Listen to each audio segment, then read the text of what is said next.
एक हरे भरे गांव के किनारे एक छोटा सा घर था। उसी घर के आंगन में एक नन्ही सफेद भूरी बिल्ली रहती थी।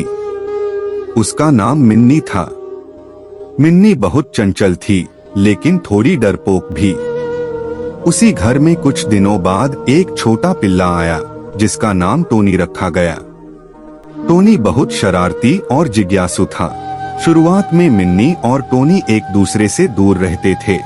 मिन्नी को लगता था कि टोनी उसे दौड़ाएगा और टोनी सोचता था कि मिन्नी उसे खरोंच मार देगी। जब भी टोनी मिन्नी के पास आता, मिन्नी फुफकारने लगती और टोनी डरकर पीछे हट जाता। घर के लोग यह देखकर हंसते थे, लेकिन दोनों के मन में डर बना रहता था। एक दिन गांव में तेज बारिश होने लगी।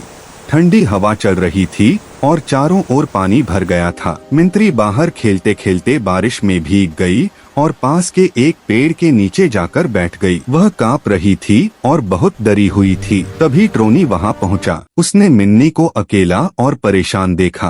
पहले तो वह रुक गया, लेकिन फिर उसे मिंत्री पर दया आ गई। टोनी धीरे धीरे मिन्नी के पास गया और उसके पास बैठ गया। उसने अपनी गर्मी से मिन्नी को सहारा दिया। मिन्नी ने पहले तो टोनी को घूरकर देखा, लेकिन फिर उसे एहसास हुआ कि टोनी उसका दोस्त बनना चाहता है। मिन्नी ने डर छोड़ दिया और टोनी के और पास आकर बैठ गई। बारिश रुकने तक दोनों वहीं बैठे रहे। उस दिन के बाद दोनों के रिश्ते बदल गए। अब टोनी मिन्नी को देखकर भौंकता नहीं था और मिन्नी भी फुफकारती नहीं थी। वे साथ साथ आंगन में खेलते, तितलियों के पीछे दौड़ते और धूप में बैठकर आराम करते। टोनी अपने कटोरे से खाना मिन्नी के साथ बांटता और मिन्नी भी अपना दूध टोनी को चखने देती।